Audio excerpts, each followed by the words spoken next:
Hello and welcome to Wickham High TV News. I'm Roisin in Year 12. And I'm Swetha, also in Year 12. The Wickham High headlines this week. I'll make you an offer. The Wickham High entrepreneurs whose pitch at a Dragon's Den contest was a roaring success. What did the dragons say? They said we had a good handle on our finances and that we could sell our mirrors for more than what we were proposing them for. Championing the Chairgirls, why the owner of Wycombe Wanderers thinks our student reporters are football fabulous. Plus, in the latest of our series featuring highly talented students, we have a performance from Year 8's Annabelle and her band. Today is gonna be the day that they're gonna throw it back to you. But first, don't call us woke. Adults should stop mocking young people by calling them woke for standing up for things they believe in.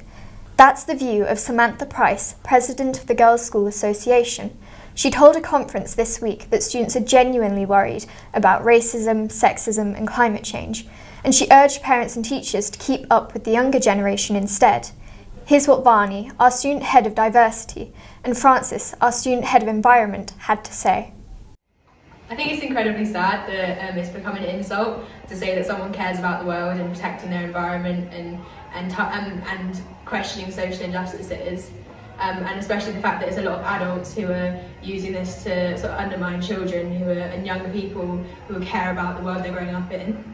However, I think that the type of people who are using woke in a sort of derogatory way or intending to use it in the way of an insult, I think aren't really the type of people that we'd want to emulate, because it's essentially poking fun at people who want to be more consciously aware of themselves and their actions, and I don't think there's anything wrong with that. Since this YouGov poll says 59% of people don't even know what woke means, do you think it really matters how people are using the word woke? I think the principle is sad. So I think it's an American term because I hadn't heard it before. But even though the way people are using the word woke doesn't necessarily matter, because I think a lot of people aren't aware of it, the thought track and the impact behind using the word woke does matter, because it is a lot, wherever you are, there's a lot of adults who don't appreciate young activists and see how important what they do is. So it's less about the word and more about the meaning behind the word. Yeah, I'd agree with that. I think the word itself is quite arbitrary, and I think I've seen it a bit on the internet, but I don't know if it's caught on as much in the UK or outside of America. But I think I'd agree with the sentiment of kind of not diminishing the role that young activists, tiny activists play in the part of social change, because I think that is ultimately a good thing. Also making headline this week, Wickham High student Layla in Year 8 has raised £350 for the Wycombe Homeless Connection by sleeping outside in the cold in a cardboard box. Wickham High TV caught up with Layla earlier today. I slept outside all night long. It was freezing cold, and I was slept on a cardboard box and in a sleeping bag. But I'm so happy that I raised so much money, and thank you to everyone who donated. And if you would like to show your support for Layla's amazing achievement, please visit her Just Giving page. The link is on your screen now. In other news, 12 entrepreneurial Wickham High students who have set up their own company selling decorated mirrors have won a prestigious Dragon's Den style contest organised by the Young Enterprise charity. Our reporters Erin and Lily in Year 12 take up the story.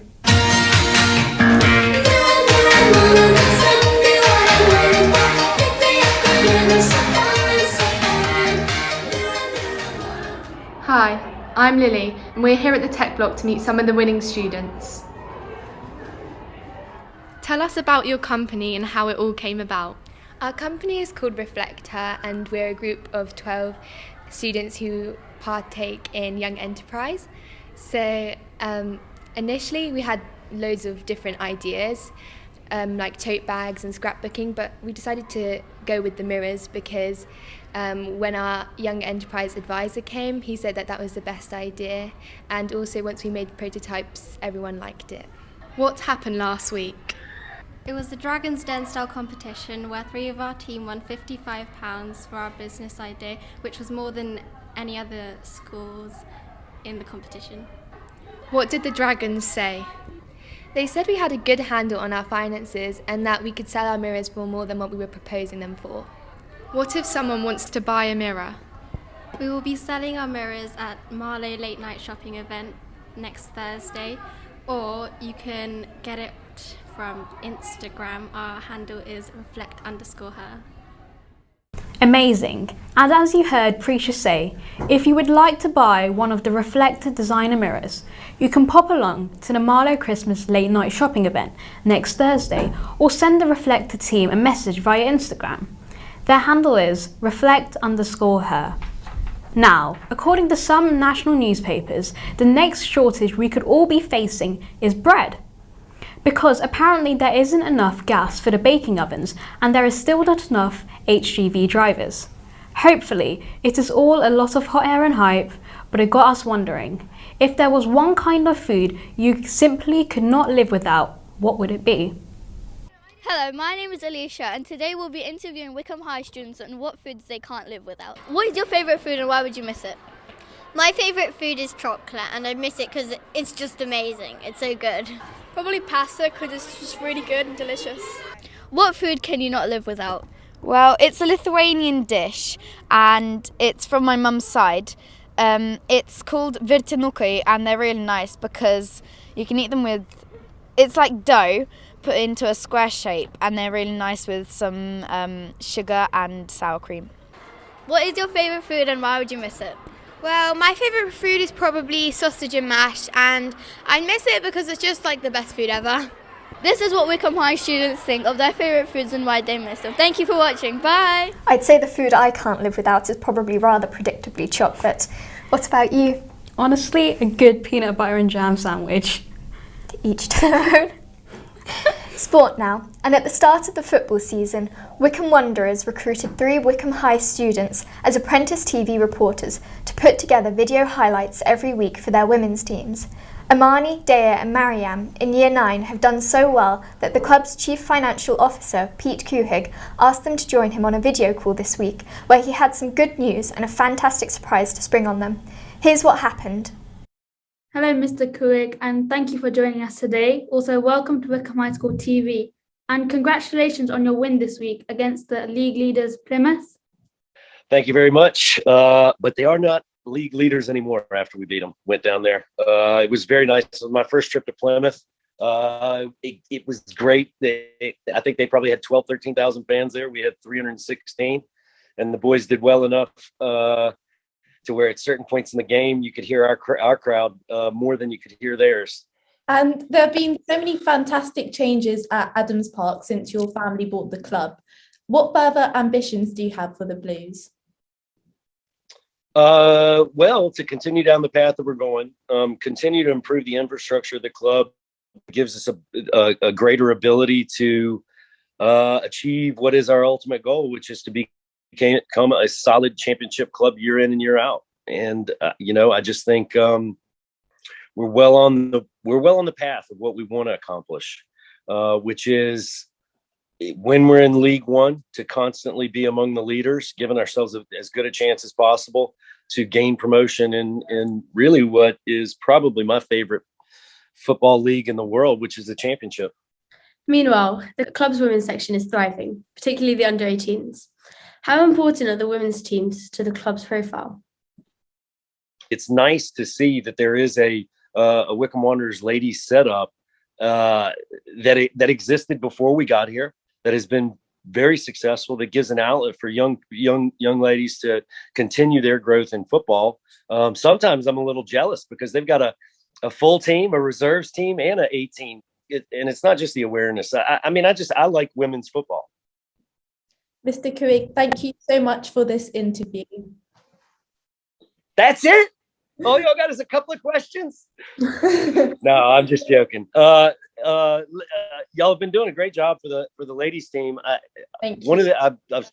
I've spoken to our media person, Wizard Matt Cecil, and we're going to try to get you guys involved in one of the men's matches at some point this year. So we're going to need to schedule it around school and all that stuff, and the ladies team. That's really cool. Thank you. Thank you. All right. No problem. Y'all just got to hey, look, you got to listen to Bob. He actually knows what he's doing. So just keep learning, getting better, and prepare yourself for handling it with the men's team at some point. Thank you so much for this. Thank you. Yeah, no worries. Congratulations to Wickham High's chairgirls. What a great achievement. Now, a date for your diary. Tuesday the 8th of December at 7 p.m, it's our Christmas concert live. The first one in front of a live audience since lockdown. The event, featuring an amazing variety of performers from every year, will be presented by Charlotte and Grace, who are both in Year 12. So who's better to get a sneak peek of the exciting musical treats in store? Hi, I'm Charlotte. And I'm Grace, and we're going to be presenting this year's Christmas concert live. Today we're in the music block ready to do an interview with some of the music captains as a preview for the Christmas concert. Hey Gemma, what's in store for this year's Christmas concert? So we've got the school orchestra, we've got concert band and many other performances for the Christmas spirit. Lovely. And Sophie, is there any way for people to watch from home this year? Yeah, it's been live streamed on the YouTube Wickham High TV channel, so you can watch it from there. Tickets for Christmas Concert Live are still available. The link to buy them is at the bottom of your screen now. Wickham High TV will also be televising the concert live around the world via our YouTube channel.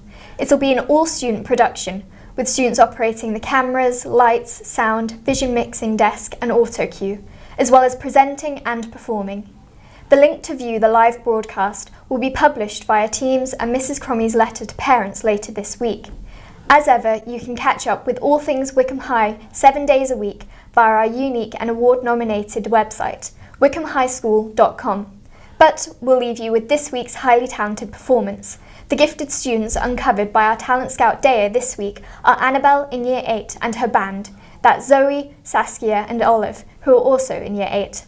Here they are in the Music Centre performing Wonderwall by Oasis. Do enjoy. Goodbye. Have a great weekend. Goodbye.